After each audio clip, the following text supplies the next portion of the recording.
নমস্কার সকলকে উৎপল শিরওয়ার্ড চ্যানেলে স্বাগত। আমি উৎপল তোমাদের সাথে।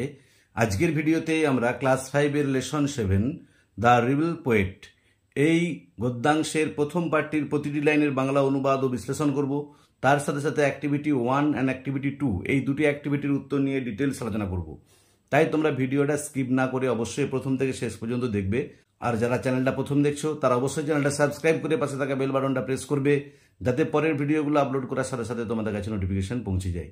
আর আমি অলরেডি ক্লাস 5 এর প্রথম 6টি লেসনের প্রতিটি লাইনের বাংলা অনুবাদ বিশ্লেষণ প্রত্যেকটি অ্যাক্টিভিটির উত্তর নিয়ে ডিটেলস আলোচনা করে ভিডিও আপলোড করেছি। সেসব ভিডিওর লিঙ্কও আমি ডেসক্রিপশন বক্সে দিয়ে দিয়েছি, তোমরা অবশ্যই তোমাদের সময় মতো দেখে নিও। চলো শুরু করা যাক আজকের বিষয়। ক্লাস 5 এর lesson 7 the rebel poet. Rebel poet মানে হচ্ছে বিদ্রোহী কবি। বিদ্রোহী কবি বলতে আমরা কাকে বুঝি? বাংলাতে বিদ্রোহী কবি হলেন কাজী নজরুল ইসলাম।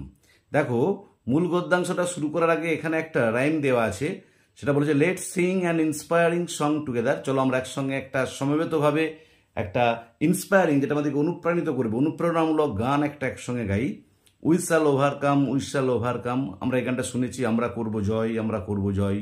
উই শ্যাল ওভারকাম সামডে, আমরা করব জয় একদিন। Oh deep in my heart I do believe, আমার হৃদয়ের অন্তঃস্থল থেকে আমি বিশ্বাস করি। উই শ্যাল ওভারকাম সামডে, আমরা করব জয় একদিন।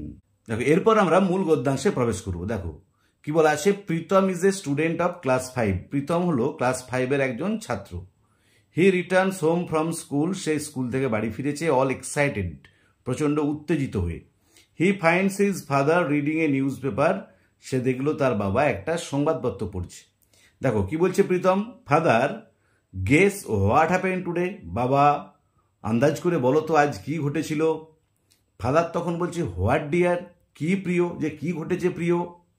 প্রীতম বলছে আওয়ার টিচার হ্যাজ আস্কড আস, আমাদের শিক্ষক মহাশয় আমাদের বলেছেন, টু সিং এ প্যাট্রিয়টিক সং, একটা দেশাত্মবোধক গান গাইতে। প্যাট্রিয়টিক মানে হচ্ছে দেশাত্মবোধক, যারা দেশাত্মবোধক গান গাইতে অন দ্য রিপাবলিক ডে, প্রজাতন্ত্র দিবসে। যে আমাদের শিক্ষক মহাশয় আমাদেরকে প্রজাতন্ত্র দিবসে একটা দেশাত্মবোধক গান গাইতে বলেছেন।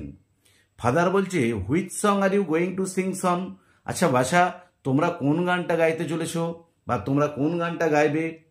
প্রীতম বলছে দেখো, ম্যাম সাজেস্টেড দ্যাট, ম্যাডাম বা দিদিমণি প্রস্তাব দিয়েছেন যে উই শুড সিং কারার ওই লৌহ কপাট, আমাদের গাওয়া উচিত কারার ওই লৌহ কপাট গানটা। ফাদার বলছে do you know who has written the song Pritam, আচ্ছা প্রীতম তুমি কি জানো এই গানটা কে লিখেছে। দেখো প্রীতম তখন বলছে নো ফাদার, না বাবা, যে আমি জানি না গানটা কে লিখেছে। ফাদার বলছে he is our great poet Kazi Nazrul Islam, তিনি হলেন আমাদের মহান কবি Kazi Nazrul Islam. The author of the famous poem Bidrohi, বিখ্যাত কবিতা বিদ্রোহীর যিনি লেখক, মানে বিদ্রোহী কবিতাটি যিনি লিখেছেন সেই কাজী নজরুল ইসলাম আমাদের মহান কবি, তিনি ওই কারার ওই লৌহ কপাট গানটি রচনা করেছেন। প্রীতম বলছে will you tell me more about him, তুমি কি আমাকে তার সম্পর্কে আরো কিছু বলবে, মানে কাজী নজরুল ইসলাম সম্পর্কে তুমি কি আমাকে আরো কিছু বলবে।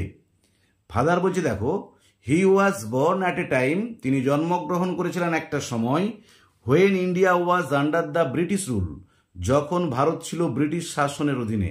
যেমন একটা সময় তিনি জন্মগ্রহণ করেন যখন ভারতবর্ষ ব্রিটিশ শাসনের অধীনে ছিলেন।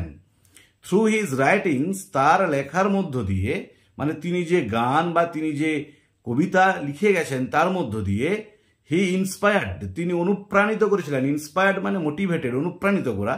দ্য ইন্ডিয়ান ইউথ, ভারতীয় যুব সমাজকে, to boldly fight for freedom, সাহসের সঙ্গে স্বাধীনতার জন্য লড়াই করতে। যে তিনি তার লেখার মধ্য দিয়ে ভারতীয় যুব সমাজকে উদ্বুদ্ধ করেছেন, অনুপ্রাণিত করেছেন স্বাধীনতার জন্য সাহসের সঙ্গে লড়াই করতে। প্রীতম বলছে when was he born father, তিনি কখন জন্মগ্রহণ করেছিলেন বাবা।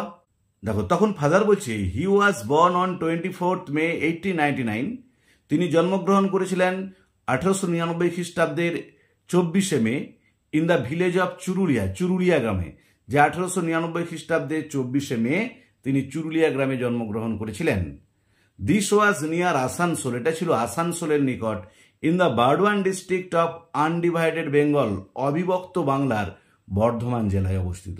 যে তাহলে চুরুলিয়াটা কোথায় না আসানসোলের নিকট অবিভক্ত বাংলার বর্ধমান জেলাতে অবস্থিত।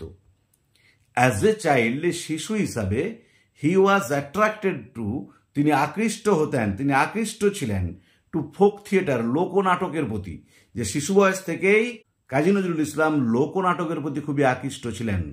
And later wrote many folk plays, আর পরবর্তীকালে তিনি লিখেছিলেন অনেক লোকনাটক, লাইক যেমন দাতা কর্ণ অ্যান্ড কবি কালিদাস, যেমন দাতা কর্ণ এবং কবি কালিদাস, যে তিনি এই লোকনাটকগুলো ভবিষ্যতে লিখেছিলেন। আর ছোটবেলা থেকেই, শিশু বয়স থেকেই তিনি লোকনাটকের প্রতি খুবই আকৃষ্ট ছিলেন। প্রীতম বলছে দ্যাট ইজ ইন্টারেস্টিং, খুব মজার। ফাদার তখন বলছে ইন 1910, 1910 খ্রিস্টাব্দে Nazrul met the revolutionary Nibaranchandra Ghatak. নজরুলের সাক্ষাৎ হয়েছিল রেভলিউশনারি মানে হচ্ছে বৈপ্লবিক নিবারণচন্দ্র ঘটকের সাথে। হু ওয়াজ হিজ টিচার, যিনি ছিলেন তার শিক্ষক। তাহলে নজরুলের শিক্ষক ছিলেন নিবারণচন্দ্র ঘটক। দ্য পোয়েট কুমুদরঞ্জন মল্লিক, কবি কুমুদরঞ্জন মল্লিক, তোমরা অনেকেই কুমুদরঞ্জন মল্লিকের নাম শুনেছ, কবিতা পড়েছ। ওয়াজ the headmaster of the school, তিনি ছিলেন প্রধান শিক্ষক সেই বিদ্যালয়ের। নজরুল জয়েন্ট নেক্সট, যেখানে নজরুল পরবর্তীকালে যোগদান করেছিলেন, ভর্তি হয়েছিলেন, সেখানের প্রধান শিক্ষক ছিলেন কবি কুমুদরঞ্জন মল্লিক। দেখো এখানে ওয়ার্ড্রোবে কয়েকটা ওয়ার্ডের মিনিং দিয়ে আছে, তোমরা কিন্তু এই ওয়ার্ড্রোবের মিনিংগুলো ভালো করে দেখে যাবে। পরীক্ষাতে কিন্তু এর মিনিংগুলো দেওয়া থাকে, দিয়ে বলা থাকে যে সিন থেকে এর সিনোনিমগুলো বা মিনিং খুঁজে বের করে লেখো। দেখো প্যাট্রিয়টিক মানে হচ্ছে দেশপ্রেমিক, expressing love for one's country, যে দেশের জন্য তার ভালোবাসা প্রকাশ করে। ইন্সপায়ার্ড মানে মোটিভেটেড, অনুপ্রাণিত হওয়া, উদ্বুদ্ধ করা। ফোক থিয়েটার মানে লোকনাট্য, theatre of the common people of a country, একটা দেশের সাধারণ মানুষের নাটক। রেভলিউশনারি মানে হচ্ছে বৈপ্লবিক, এই যে এ পারসন হু রিভলস, একজন ব্যক্তি যিনি বিপ্লব করেন, বিদ্রোহ করেন। দেখো এরপর অ্যাক্টিভিটি 1, অ্যাক্টিভিটি 1-এ কি বলা আছে, কমপ্লিট দ্য ফলোয়িং সেন্টেন্সেস, নিচের বাক্যগুলোকে পূর্ণ করো, সম্পূর্ণ করতে বলা হয়েছে। যে শূন্যস্থানগুলো পূরণ করতে হবে আমাদেরকে সিন থেকে ওয়ার্ড নিয়ে বা সিন থেকে ওয়ার্ড ক্লাস্টার নিয়ে, শব্দগুচ্ছ নিয়ে। দেখো এটা, প্রীতম ওয়াজ টু সিং দ্য সং, প্রীতমকে গাইতে হয়েছিল কোন গানটা না, কারারই লৌহ কপাট। খুব ভালো করে মনে রাখবে, কারারই লৌহ কপাটটা হবে উত্তর।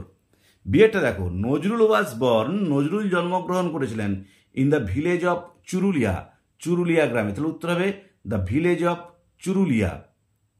সিয়েটটা দেখো, Burdwan district is in, Burdwan জেলা অবস্থিত ছিল আনডিভাইডেড বেঙ্গল, অবিভক্ত বাংলায়। আবার উত্তরটা বলছি আনডিভাইডেড বেঙ্গল। এবার অ্যাক্টিভিটি 2টা দেখো, অ্যাক্টিভিটি 2-এ কি বলা আছে, অ্যান্সার দ্য ফলোয়িং কোশ্চেন্স, নিচের প্রশ্নগুলোর উত্তর দাও। আমি তোমাদের সুবিধার জন্য উত্তরগুলো লিখে দিয়েছি, একটু দেখে নাও। এরটা বলা আছে ওয়াজ India independent when Nazrul was born, Bharat কি স্বাধীন ছিল যখন নজরুল জন্মগ্রহণ করেছিলেন? দেখো উত্তর হবে নো, না। India was under the British rule, Bharat ছিল ব্রিটিশ শাসনের অধীনে হোয়েন নজরুল ওয়াজ বর্ন, যখন নজরুল জন্মগ্রহণ করেন। তাহলে আবার বলছি উত্তরটা no, India was under the British rule when Nazrul was born. বিয়েটা দেখো, name some of the folk place, কতকগুলো লোকনাটকের নাম লেখো that young Nazrul had written, যেগুলো ছোট নজরুল লিখেছিলেন। তাহলে লিখবে উত্তর দেখো, name of the folk place written by young Nazrul were, তাহলে কতকগুলো লোকনাটক যেগুলো ছোট নজরুল লিখেছিল সেগুলো ছিল দাতা কর্ণ অ্যান্ড কবি কালিদাস, দাতা কর্ণ এবং কবি কালিদাস। তাহলে উত্তরটা আবার বলছি, name of the folk place written by young Nazrul were Data Karna and Kabi Kalidas. সেটা দেখো, হু ওয়াজ নজরুলস টিচার, কে নজরুলের শিক্ষক ছিলেন?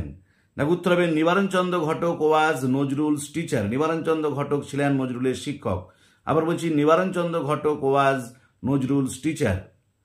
ডিএটা দেখো, হু ওয়াজ কুমুদরঞ্জন মল্লিক, কুমুদরঞ্জন মল্লিক কে ছিলেন? দেখো উত্তর হবে Kumudranjan Mallick was the headmaster of the school, Kumudranjan Mallick ছিলেন স্কুলের প্রধান শিক্ষক। নজরুল জয়েন্ট নেক্সট, যেখানে নজরুল পরে যোগদান করেছিল বা ভর্তি হয়েছিল। আবার বলছি Kumudranjan Mallick was the headmaster of the school, Nazrul joined next.